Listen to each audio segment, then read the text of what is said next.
Hey guys, today we're going to be making some pecan-coated mutton chops.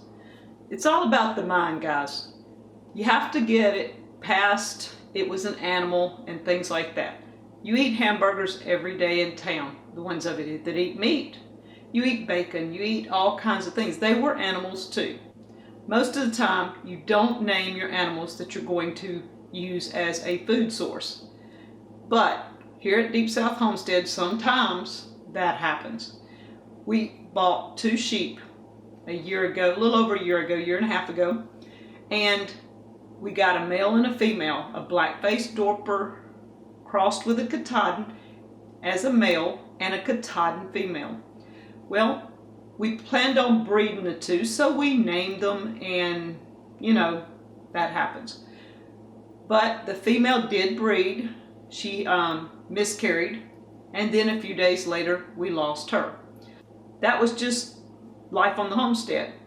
So we had Frankie, and we did not find another female to go with him at the time, and we tried to sell him, we tried to give him away, we've tried everything and it didn't work. People here just weren't interested. So we decided it's time to move on and not do the sheep thing. So we decided to have him turned into meat for our homestead. We knew what he ate. He was all grass-fed, and mutton is some of the best meat, they say, to eat. I've never had it. I've had lamb before. So we're going to try mutton. This will be a first for us. Danny's never had mutton. He's had lamb, and he has, well, I'd say that. I think he's had leg of lamb, not mutton. So we're going to try it today and see how it goes. I'm going to be taking the meat, and I'm going to, it's the little, they call them lamb chops on the package, and I'm going to take those and I'm going to coat them in pecan meal. I'm going to cook them in coconut oil. I don't use a lot of oil. We don't really fry. We just kind of coat it and cook it, simmer it in it until it's done. So we're going to be playing this by ear because I'm not sure with the chops how they're going to do as far as frying. So we're going to see. Like I say, I don't like to fry anything, so who knows? This is an experiment for us. So let's try pecan crusted mutton chops. Here we had them package 6 of the mutton chops together. As you can see, these look pretty good. The coloring, it's all really nice. This one, I went ahead and took the bone out because I like my pieces of meat like this, boneless. I'm going to use this to hammer them. This part right here tenderizes them. You can use this part just to hammer, but I'm going to use this metal part on it to tenderize, and we're going to lay that out in a few minutes, and I'm going to tenderize these as soon as I cut all these off the bone.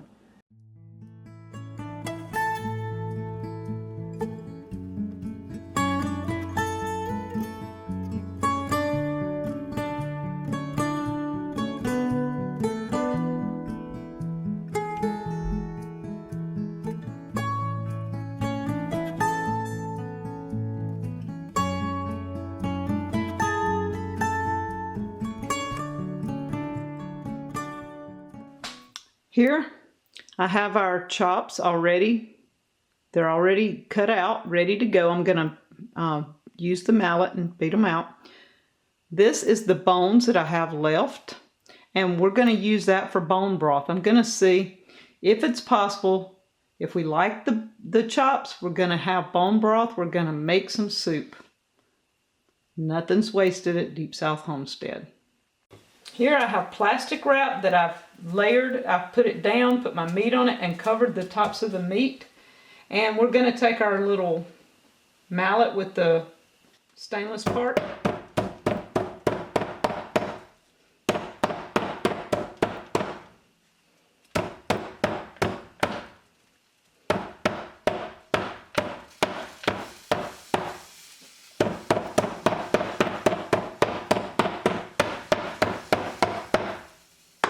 I'm going to flip it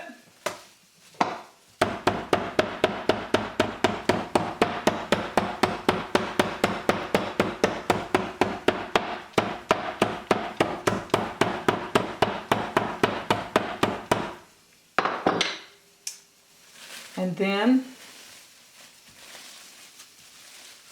I open up the paper. As you can see, I have 2 nice small chops. I'm going to go ahead and add some pepper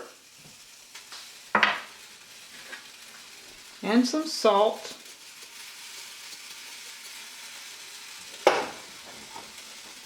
And while they're wet, this is our pecan meal from Tanner's Pecans. So I'm going to take pecan meal and I coat them. And you don't have to have eggs or anything else. You can, but my girls aren't laying that well. So I save every egg I can. I just use the meat while it's wet. It already has its salt and pepper on it now. And I have those 2 ready to go in my oil. I've got the last few pieces here that I'm going to coat. To go with it, we're going to have green beans. The date on these, 12. These things were put up in 12. This is 18, 6 years on the green beans. It works. We're fixing to put these in our coconut oil, and it shouldn't take but 2 or 3 minutes on each side, as thin as I have them, and they should be done. I'm using the virgin coconut oil. This is just a Sam's Club brand. This is okay. It works really well. I've only got the pan covered in the bottom with it.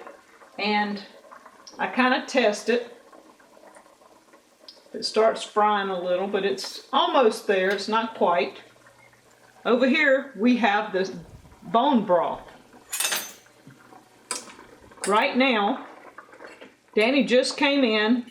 This has been boiling about 10 minutes while I was getting everything coated. What do you think about the smell?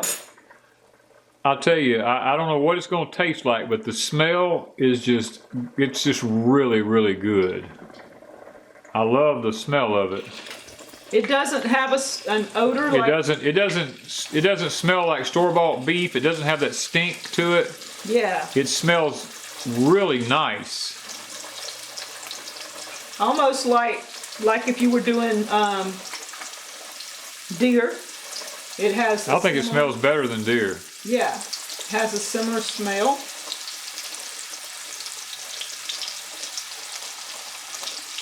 And we're just gonna put these in here.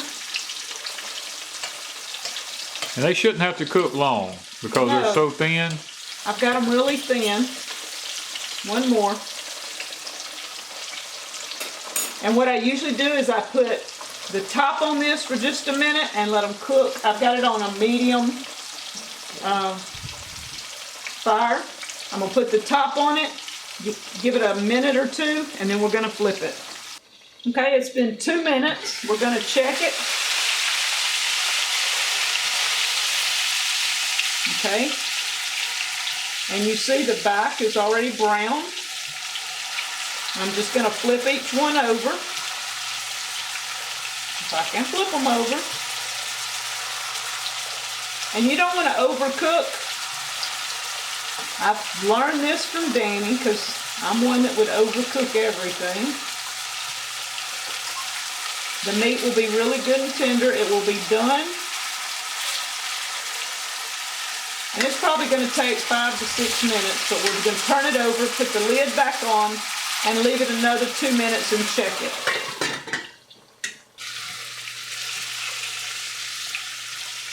All right, it is looking really good, but I'm going to flip it one more time on the other side to make sure, and leave it 1 minute. Because it is looking good. It still looks like it's needing a little bit right there of those pieces. Okay? 1 minute. It'll be 5 minutes altogether. Okay, it's been 5 minutes. We're going to take our mutton chops out, or pecan-coated mutton chops. And it looks just like it does when we do deer. Exact same look it has when we do deer. So no different. There you have our pecan-coated mutton chops. We're going to try these with our meal and see what it tastes like. Do a taste test on our first mutton. Okay guys, we're going to be trying this pecan-coated mutton for the first time.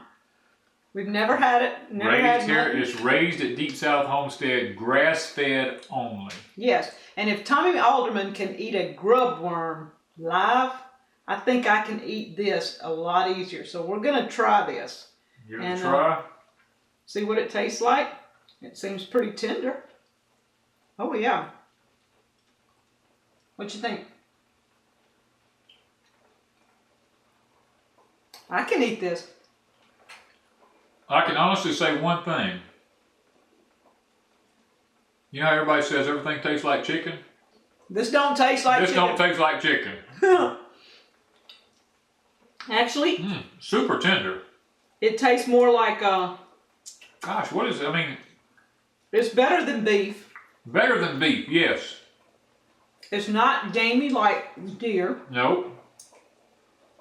There's no smell. No smell, no aftertaste, no nothing. And Tanner's pecan meal makes any meat good. Maybe that's it. Maybe it's a pecan meal. Maybe so, but I'm telling you. It's tender. It don't even taste like lamb. No, it really doesn't. Lamb. You know how lamb has that taste? Yeah, this is just plain. I mean, I've eaten deer that was killed and processed right that was a lot like this, but not this tender. This is tender. Of course, I hammered it out, but still, that's good. Guys, it's just good. I mean, if anybody tells you that a 2-year-old ram that has not been castrated is not fit to eat because it's mutton, do not believe it.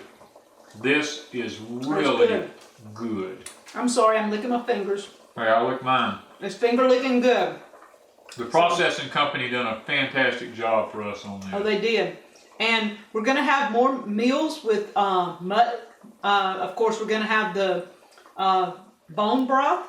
I'll be making something tomorrow with it. Yeah. Possibly soup or rice or quinoa or something. We'll do something. And we'll show you that process. And then we have ground mutton. And we're going to be making something with it over the next couple of days. This is good. I hate to eat in front of y'all, but this is good. Well, I was the reason I quit. I didn't want to eat in front of them, but I guess... Might as well. Everybody else does, don't they? Everybody's eating in front of everybody.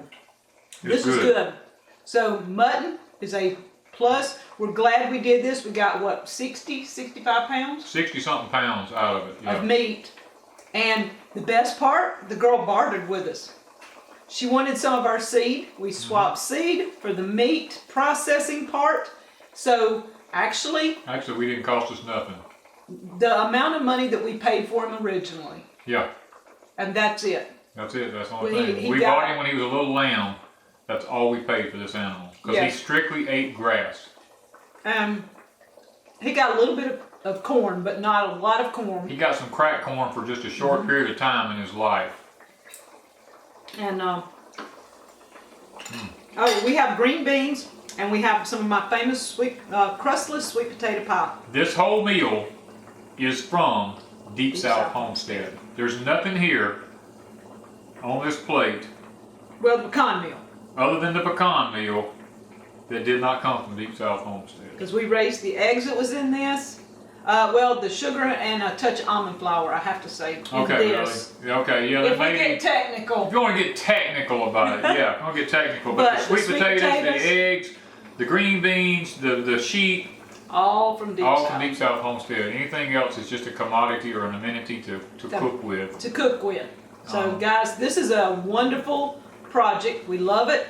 This meat's going to be good. So pecan-coated mutton. Pecan-coated mutton. Gets a thumbs up from Deep South Homestead. Awesome meal. Thank y'all. from Deep South Homestead. This is good.